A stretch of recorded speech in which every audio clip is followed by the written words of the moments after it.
lisons dans Jean chapitre 2. Jean chapitre 2. Jean chapitre 2 et le verset 1 à 8. Un jour après, il y eut des noces à Cana en Galilée. La mère de Jésus était là et Jésus fut aussi invité aux noces avec ses disciples. Le vin ayant manqué, la mère de Jésus lui dit, ils n'ont plus de vin. Jésus lui répondit, femme, qu'y a-t-il entre moi et toi? Mon heure n'est pas encore venue. Samuel dit aux serviteurs, faites ce qu'il vous dira. Or, il y avait là 6 vases de terre destinés aux purifications des Juifs et contenant chacun 2 ou 3 mesures. Jésus leur dit, remplissez d'eau ces vases. Et ils les remplirent jusqu'au bord. Puisez maintenant, leur dit-il, et apportez-en à l'ordonnateur du repas. Et ils lui apportèrent. Amen. Que le Seigneur bénisse la lecture de sa parole. Le verset qui retient notre attention, c'est le verset 5. Sa mère dit aux serviteurs, faites ce qu'il vous dira.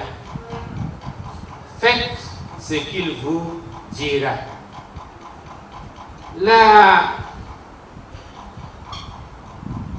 Le secret du miracle, c'est faire tout ce que Dieu nous commande. Faire ce que Dieu nous dit de faire. Quand Dieu dit une chose, c'est qu'il veut le faire. Ésaïe nous dit qu'il n'est pas. Ésaïe nous dit qu'il dit et la chose arrive, il ordonne et la chose existe. Amen. Et Jérémie nous dit, il n'est pas un homme pour mentir, ni le fils d'un homme pour se repentir. Ce qu'il a dit, ne le fera-t-il pas? Il le fera certainement. Et ce matin, ma question est, qu'est-ce que Dieu t'a dit? Qu'est-ce que Dieu t'a dit de faire? Ici, le potentiel du miracle était là. Mais il fallait une certaine obéissance dans la chaîne pour que le miracle ait lieu. Jésus était là, mais tant qu'il n'y avait pas d'obéissance, tant qu'il n'y a pas des gens qui ont cru en lui, notamment sa mère, et qui a ordonné aux serviteurs d'abord à intervenir, ensuite elle a dit aux serviteurs, faites tout ce qu'il vous dira de faire. Et ces serviteurs-là ont obéi. Jésus a donné l'ordre, remplissez ces vases d'eau. C'était un peu idiot. Parce que le vin a manqué, on avait besoin de vin, et Jésus dit, remplissez les vases d'eau. Mais les serviteurs ont obéi. Ils ont rempli. Et ensuite il dit, puisez. C'est un peu, quelque part, quelqu'un a pété les plombs. Nous avons besoin de vin. Nous avons rempli ces vases-là d'eau. Et tu nous dis maintenant, puiser. On va puiser quoi? Et qu'est-ce qu'on va dire? On va devenir ridicule. Et cependant, pour que le miracle ait lieu, ces gens-là ont accepté puiser. Et ils sont allés donner à l'ordonnateur du repas. C'est l'ordonnateur du repas qui s'est rendu compte que c'était du vin. Mais lui-même ne savait pas qu'on avait rempli des vases d'eau et qu'on a puisé, voyant que c'était de l'eau. Parce qu'arrivé à son niveau, c'était du vin. Où est-ce que le miracle s'est produit? Personne ne peut le savoir. Mais en tout cas, le miracle s'est produit. Et nous avons quelques principes à relever que je vais échanger avec vous. D'abord, la première des choses, faites tout ce qu'il vous dira, même si vous n'êtes pas dans un lieu indiqué. Même si vous n'êtes pas dans un lieu indiqué, faites tout ce qu'il vous dira. Ici, ce n'était pas dans une église, ce n'était pas à la synagogue, c'était à un lieu de mariage. Normalement, on s'attend à un déroulement normal dans un mariage selon le plan conçu. On ne s'attend pas à ce qu'il y ait une intervention ou même une interruption. Mais voilà que c'est là que Jésus va opérer son premier miracle. On n'a pas besoin de se déplacer, d'aller en Orient, en Occident, pour vivre le miracle. Parce que le Seigneur est avec nous, le Seigneur nous accompagne dans tous les lieux. Notre problème, c'est le comment du miracle. Et nous voulons localiser Dieu. Nous voulons quand même guider Dieu. Et nous nous disons, dans un bureau, désaffecté, il ne peut pas y avoir Dieu. Et voilà que c'est là-bas que Dieu va opérer le miracle. Amen. Là où tu te trouves, tu n'es pas seul. Quand tu es enfant de Dieu, Dieu est avec toi. Et s'il y a lieu d'opérer le miracle, il le fera pour toi. Il n'a pas besoin d'un environnement pour opérer le miracle. En lieu de service, il opère le miracle. C'est pourquoi cet auteur, ce prêtre avait dit, il était cuisinier dans un monastère, et il dit, quand au milieu des gens qui me demandent la sauce pour ceci, la cuillère pour cela, je suis en prière et je suis connecté à mon Dieu, et mon Dieu agit avec moi comme si j'étais dans une chapelle. Et il conclut en disant, j'ai fait de mon cœur une chapelle où le Seigneur peut venir à tout moment et où le Seigneur peut opérer le miracle à tout moment. Faites-le. Même si vous n'êtes pas au lieu indiqué, s'il vous dit de faire quelque chose, que ce soit au marché, que ce soit dans un atelier, amen, faites tout ce qu'il vous dira et vous verrez la gloire de Dieu. Parce que Dieu n'est pas limité par l'espace. Dieu remplit notre espace. Et là où on a besoin de lui, il le fait. Faites tout ce qu'il vous dira, même quand vous avez des problèmes. Et je dirais même, si vous avez des problèmes, faites tout ce qu'il vous dira. Ils n'avaient plus de vin. Ils ont un problème sérieux. Le vin a manqué. C'était la honte. La honte pour les mariés. Parce que quand vous avez une cérémonie de mariage, et ce n'est pas Fidèle qui va me dire le contraire. Vous avez une cérémonie de mariage, vous avez préparé, et vous attendez un certain nombre de personnes, et vous avez pris les dispositions. Malheureusement, vous êtes en cours de provision. Ici, c'est le vin. Ailleurs, ça peut être le bissap. Ça peut être le soda. Ça peut être la viande. Ça peut être le café. Ça peut être le riz. Hein? C'est pas dîner. Ça peut être le riz. Vous êtes dans un besoin crucial. Mais si le Seigneur dit, fais ça, si tu le fais, il va faire opérer le miracle et tu vas sortir de ta honte. Tu vas sortir de ta honte. Il ne faut pas te demander comment il va le faire. Il faut te contenter seulement d'obéir. Le comment appartient à Dieu. Amen. Abraham a pensé que l'âge, il était pour quelque chose dans le miracle. Et Marthe a pensé que la présence était pour quelque chose dans le miracle. Et Dieu a prouvé que ni l'âge, ni la présence, ni ta situation ne peut jouer contre lui. C'est ce qu'il a décidé, il fera. Quel est ton besoin? Qu'est-ce qui te manque? Pourquoi ne le dis-tu pas à Dieu? Que le nom de l'Éternel soit loué. Il y a des gens, il y a des femmes dans cette église qui ont besoin d'enfants. Notre soeur qui a rendu témoignage, si vous ne la connaissez pas, c'est après 20 ans de mariage que le Seigneur a exaucé. Ils ont présenté l'enfant ici. Nous avons tous été témoins. Mais pendant ce temps-là, ils ont cru. Comme si le miracle allait se passer d'un jour à l'autre. Ils ont cru. Ils ont eu besoin. Ils avaient un besoin. Ils ont présenté le besoin à Dieu.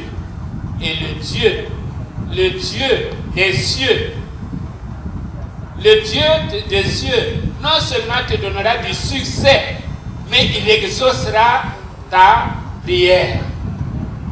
La tendance, quand on a des problèmes, c'est de courir après les gens. C'est ce que les Israéliens ont fait. Ils sont descendus en Égypte. Si vous lisez Ésaïe au chapitre 30, à partir du chapitre 30, Dieu dit, malheur à l'homme qui s'appuie sur l'homme. Vous descendez en Égypte. Les Égyptiens sont comme vous. La tendance, c'est de courir et de chercher des remèdes aléatoires. En disant, je connais tel homme, je connais un tel est mon oncle, c'est mon cousin, c'est mon frère. Ces gens-là, ils vont te trahir, ils vont te laisser tomber. Mais si tu cours vers Dieu et tu lui dis, Seigneur, vois ma préoccupation, vois mon besoin, je n'ai personne, il n'y a que toi. Et Dieu répondra en te disant, comme tu as eu confiance en moi, comme tu es venu vers moi, moi je t'exaucerai pour qu'on sache. Il y a une différence entre ceux qui s'appuient sur leur propre force ou ceux qui s'appuient sur des hommes et ceux qui s'appuient sur l'Éternel. Sa fidélité, Dieu est fidèle et sa fidélité est un bouclier pour tous ses enfants. Amen. Il nous couvre dans tous nos besoins. Il nous couvre dans tous les besoins. Si tu as un besoin, ne va nulle part ailleurs. Va vers le Seigneur. Va dire au Seigneur, voilà mon besoin. Présente-lui. C'est ce que Ézéchias a fait. Quand Sankerib lui a envoyé la lettre en disant, je vais venir détruire Jérusalem. Il a pris la lettre, il est allé dans la maison de l'Éternel. Il a posé la lettre en disant, c'est vrai, les dieux qui ont été détruits par cet homme-là, c'est parce que ce n'était pas des dieux. Mais toi, tu es Dieu. Et tu ne laisseras pas cet homme-là nous détruire. Alléluia. Et Dieu a exaucé. Parce que ce n'est pas Israël qui a combattu, mais c'est eux-mêmes qui se sont combattus, qui se sont auto-détruits. Et Israël est entré dans la victoire. Dans la victoire. La défaite de l'ennemi, c'est la victoire de l'enfant de Dieu. Amen. Que le Seigneur te donne de triompher. Que le Seigneur te donne de lui présenter tes besoins et de le voir à l'œuvre, de le voir agir. Et tu sauras que Dieu, ce n'est pas le Dieu d'un autre, mais c'est ton Dieu à toi aussi. Amen. Ce n'est pas la propriété privée de quelqu'un, mais c'est ton Dieu à toi. Ce n'est pas quelque chose que tu empruntes, ce n'est pas un Dieu que tu empruntes, mais c'est un Dieu qui t'appartient personnellement. C'est ton Père, celui qui t'aime. Fais-le. Si tu as des besoins, surtout quand tu as des besoins, c'est là qu'il faut aller vers Dieu et voir qu'il est le Dieu qui exauce nos prières. Troisièmement, même si vous n'êtes pas encouragé, Jésus a dit à sa mère, femme, qu'y a-t-il entre toi et moi? Il n'a même pas dit ma mère. Et je crois que pour les femmes, quand un enfant vient te dire, femme, qu'y a-t-il entre toi et moi? Ça vous fait mal parce que vous l'avez porté. Ça vous fait mal parce que vous vous attendiez à mieux. Mais Jésus, et je crois que Marie devait le savoir, Jésus est venu d'ailleurs. Il va retourner ailleurs. Il a dit, femme, qu'y a-t-il entre toi et moi? Mais malgré tout cela, Marie ne s'est pas laissée décourager. Elle n'a pas dit, voilà, ce fils-là ne me respecte pas. Donc, je m'en fous, comme on dit. Elle a pris, elle ne veut pas prendre un non pour une réponse. Amen. Elle ne veut pas prendre un non pour une réponse. Il y a cette autre femme-là qui est venue vers Jésus, qui a dit, mon fils est malade. Et Jésus a dit, c'est pas bon de prendre le pain des enfants et donner aux chiens. Et la femme ne s'est pas laissée décourager. Elle a dit, au moins les chiens peuvent manger les restes qui tombent de la table des enfants. Et Jésus a dit, voilà une femme qui a une foi. Amen. Une femme qui a une foi. Ne nous laissons pas décourager. Les gens vont nous décourager. Et Dieu même des fois va nous décourager. Parce que Soren Kierkegaard a dit, parlant du sacrifice d'Isaac, il a dit, Dieu construit notre foi en menaçant de la détruire. Dieu construit notre foi en menaçant de la détruire. Comment veux-tu demander à quelqu'un à qui tu as fait la promesse et la promesse est réalisée et tu dis prends cet enfant-là, va le sacrifier? Comment croire? Que croire? Qui croire? Mais parce que Dieu a dit, Abraham a obéi. Et ça a été une occasion pour Dieu d'augmenter sa foi et de l'amener à une dimension supérieure. Des fois, Dieu nous décourage pour voir ce qui nous tient à cœur. Ce qui nous tient à cœur. Pourquoi tu me demandes ce miracle? Est-ce que tu veux simplement un spectacle ou bien c'est pour croître ta foi, pour me connaître mieux, pour me servir mieux? Si c'est pour notre bien-être, Dieu va refuser. Et des fois, il refuse parce qu'il sait très bien que le motif, la motivation du miracle n'est pas à la gloire de Dieu. Sinon, ce que la Bible nous demande, c'est de persévérer, de persister. Il y a des gens qui demandent une fois, deux fois, ils se disent, ah, comme le Seigneur n'a pas répondu, c'est qu'il ne veut pas. Non, il veut que tu persistes, il veut que tu cries, il veut que tu montres que vraiment c'est la chose qui te tient à cœur. Et là, il exaucera. Il faut obéir, il faut faire, même quand vous n'êtes pas encouragé. Les hommes ne vont pas vous encourager. Peut-être certaines personnes ne vont pas vous encourager, sauf nous, on va vous encourager. Il y a quelqu'un qui avait un temps de culture de ce soir-là. Et puis les gens sont venus très, très peu nombreux. Et d'autres aussi. Et les champs étaient grands. Il y avait beaucoup d'herbes. Il y a quelqu'un qui a dit, ah, on a mensonné. Si Dieu nous aide, on va finir ce champ-là aujourd'hui. Et son camarade lui a dit, ah, il faut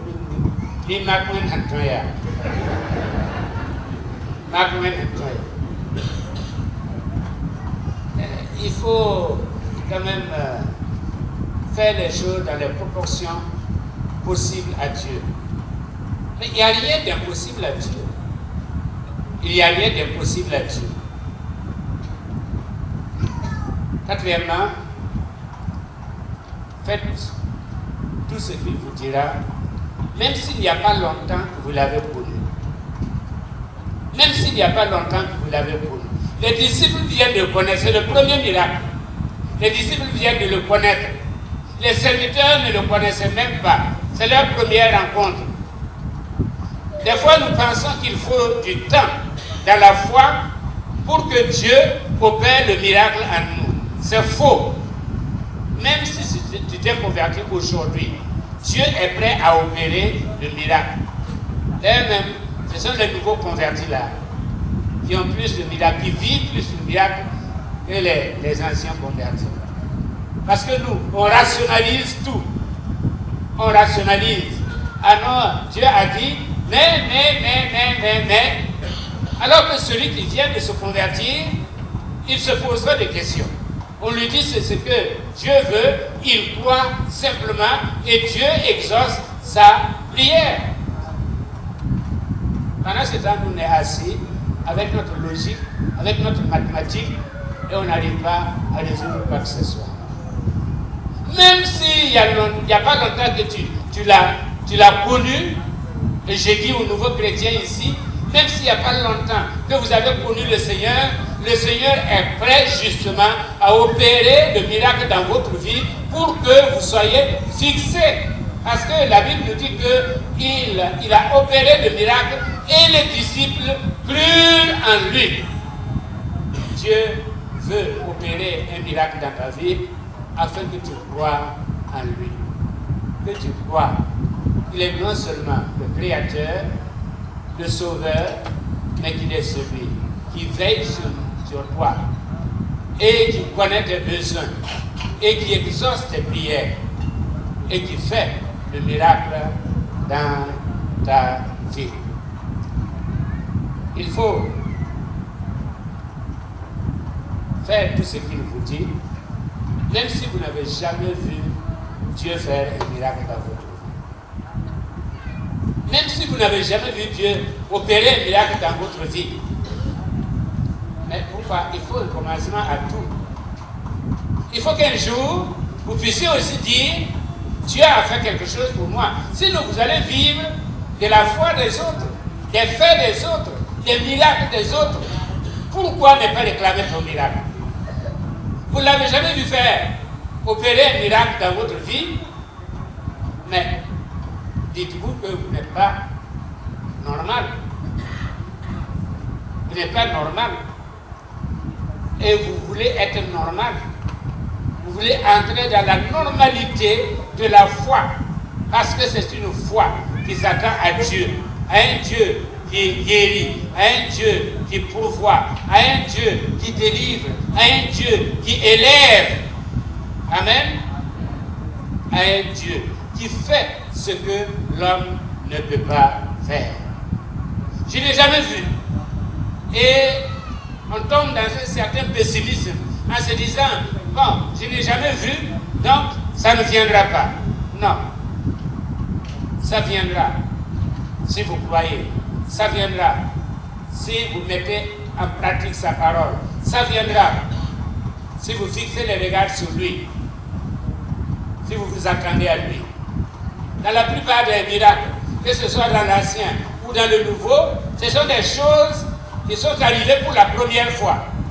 Dans la vie des gens, ce sont des choses qui sont arrivées pour la première fois. Dans la mer Rouge a été scindée en deux, les enfants d'Israël n'avaient pas encore vu de l'eau scindée, en tout cas un fleuve scindé en deux. C'était la première fois, mais il fallait une première fois. Amen. Quand la manne est tombée, ils se sont posé la question, qu'est-ce que c'est? C'est d'ailleurs même le nom. Qu'est-ce que c'est? Parce qu'ils n'avaient jamais vu ça auparavant. Tu veux voir le miracle. Tu dis, le Seigneur n'a pas encore fait quelque chose. C'est l'occasion pour toi. Pour que le Seigneur fasse quelque chose. Pour que tu saches que tu as un Dieu. Que tu as un Dieu. Tu ne viens pas à l'église pour paraître, pour être comme les autres, où tu viens chanter, écouter et repartir, mais tu viens à l'église parce que tu as fait l'expérience d'un Dieu.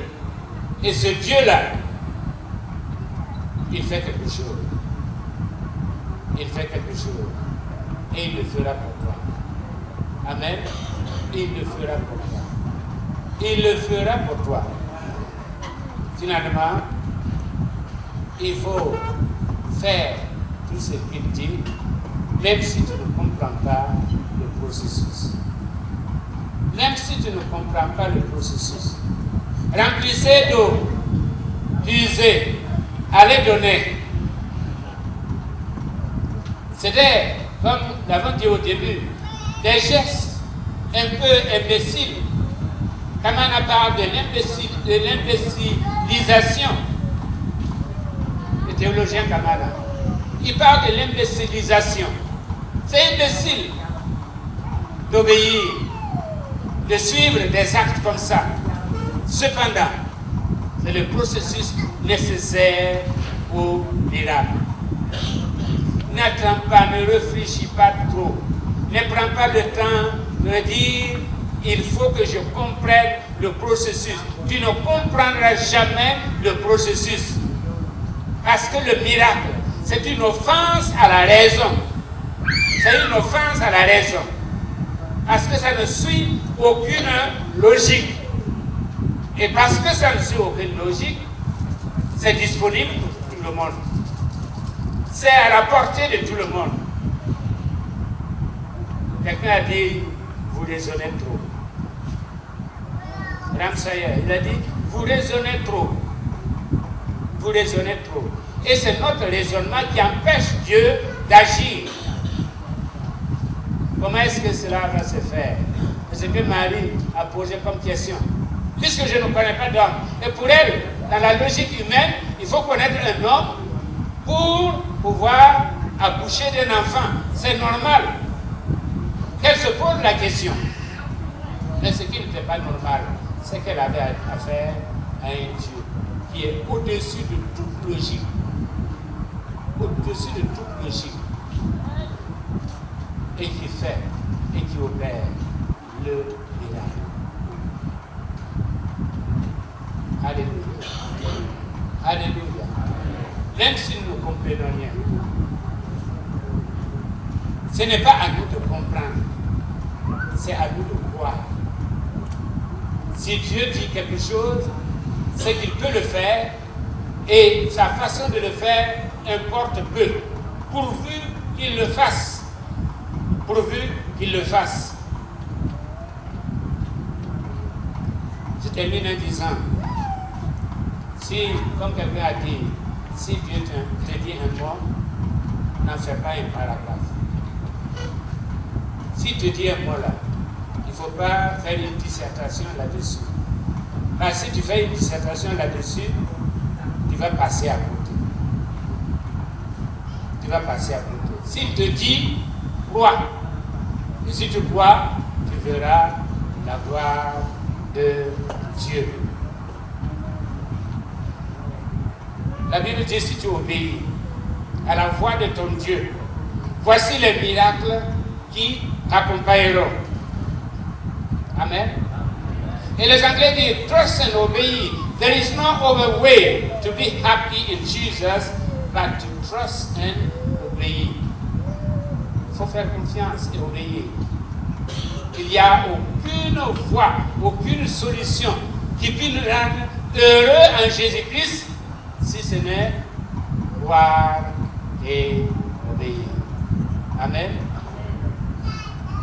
Je te dis que si tu crois, tu verras la gloire de Dieu. Je te dis que si tu crois, tu verras la gloire de Dieu. Tu verras la